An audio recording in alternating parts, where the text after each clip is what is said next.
this is Theodor Herzl, who's considered the founder of Zionism. The idea of Zionism is that Jews deserve their own homeland, preferably in Palestine, okay? Current day Israel. And he wrote a book called The State for the Jews, okay? And it was heavily promoted in 1896. You also have something called the Schofield Bible, okay? Which is to take Newton's plan and turn it and then explain how the Bible and the plan work together, okay? And this is called premillennial dispensationalism.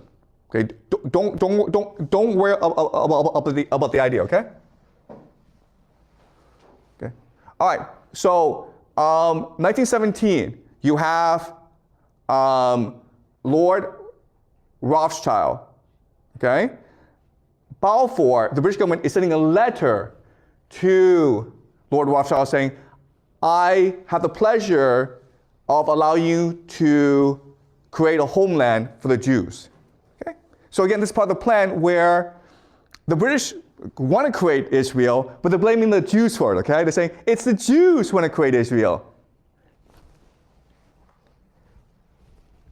Okay, so in 1948, they create the nation of Israel. Okay, this is Theodor Herzl. And remember, okay, the nation of Israel, it is not part of this grand plan. It's what the Jews aspire to. It's what the Jews want. It's all initiated by the Jews, okay? This is really important. Okay. Now, one thing that they say, one thing that the Israelis say is that we deserve Palestine because this is what God promised to us in the Bible. We are descendants of the Israelites. We are Hebrew. We're all one blood. Now, the great thing about Jews, okay, and this is why I have tremendous respect for Jews, is these Jewish intellectuals, they are first and foremost committed to the truth. So this is Arthur Koestler, okay, who is a Jewish intellectual, and he wrote something called the 13th Tribe. In this book, what he tells us is, this is nonsense, okay? The Jews, most of them don't come from Israel. They don't come from the Middle East. They come from Ukraine, okay? And this is called the 13th Tribe. And it explains what happened, okay? So, Amber, could you read, please? All right, could you read this passage, okay? At the beginning of the 8th century, the world was polarized between the two superpowers representing Christianity and Islam. So these two powers are the Byzantine Empire as well as the Abbasid Caliphate, okay? Their ideological doctrines were welded to power politics pursued by the classical methods of propaganda, subversion, and military conquest. The Khazar Empire represented a third force, which had proved equal to either of them, both as an adversary and an ally.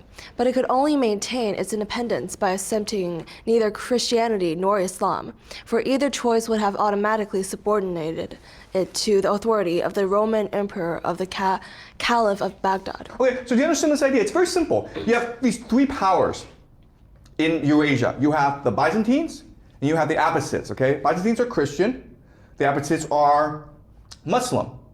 And these are the two dominant religions. And the Khazars think they're a power, and if they convert to, right now they're pagan, if they convert to Christianity, they now have to obey Byzantine. If they convert to Islam, they now have to obey the Abbasids. So they don't do either, okay? So they pick another religion, which is Judaism, right? And it makes sense because Judaism is the first religion. It is from Judaism in which you have Islam as well as Christianity. And therefore, Judaism is superior. And therefore, we Khazars are superior, okay? So this makes perfect sense, right? Keep on going. There had been no lack of efforts by either court to convert Khazars to Christianity or Islam, but all they resulted in was the exchange of diplomatic courtesies, dynamic intermarriages, and shifting military alliances based on mutual self-interest. Relying on its military strength, the Khazar kingdom, with its hinterland of vassal tribes, was determined to preserve its position as the third force, leader of the uncommitted nations of the steppes. Okay. So the Khazar Empire is very ambitious as well. Okay? It sees itself as a great power. Eventually, it wants to unite the different tribes of steppe nations and conquer the world. But to do that, it needs its own distinct identity. So it's not going to convert to Christianity or Islam. All right, keep on going. At the same time, their intimate contacts with the Byzantium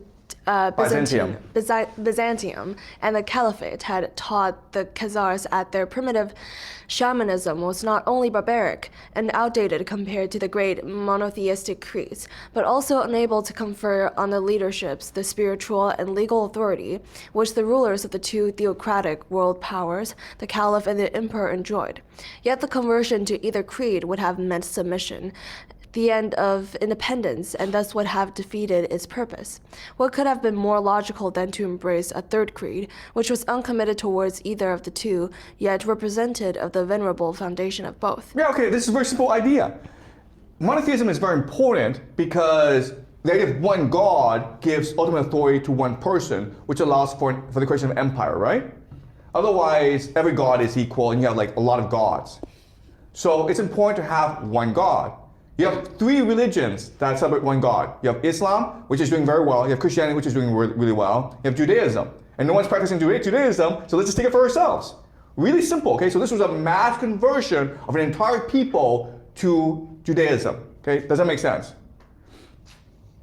All right, and so this is what the map looks like. As you can see, it's a huge area. This is Ukraine, okay? Modern-day Ukraine, the Khazar Empire. Then you have the Byzantines, and you have the Abbasids. And the Khazars saw themselves as equal to both. They want to maintain a separate identity. Okay, they didn't want to be consumed by either empire. Okay, and this is another map that shows Khazaria, okay? And then, yeah. All right, can you keep on reading? The only mercy. The only mercy shown by history to those who took to flight or were driven to it was the existence of Khazaria, both before and after the conversion. Okay, so it doesn't make sense. So Jews are being persecuted in Europe all the time.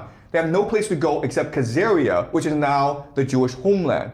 And the Jews know about Khazaria because they're traders, they're merchants, they're part of the diaspora. So information is spreading about Khazaria, and they all go there. And these Jews are heavily intellectual, and so they bring their cultural practices to Khazaria. Also, we discussed this before. What is a Jewish person? A Jewish person is not someone who is born Jewish. A Jewish person is someone who reads the Bible and accepts the cultural practice of the Jews. And therefore, it's really easy to become a Jew. Keep on going. Before, it was a refugee haven. After, it became a kind of national home. The refugees were products of a superior culture and were no doubt an important factor in creating that cosmopolitan, tolerant outlook which so impressed the Arab chroniclers quoted before. Their influence and no doubt their proselytizing zeal. This was an age when converting unbelievers by force or persuasion was a foremost concern. That the Jews too indulged in it is shown by the fact that since the rule of Justinian, Byzantine law threatened severe punishments for the attempt to convert Christians to Judaism, while for Jews molesting converts to Christianity, the penalty was death by fire. Scharf, p. 25.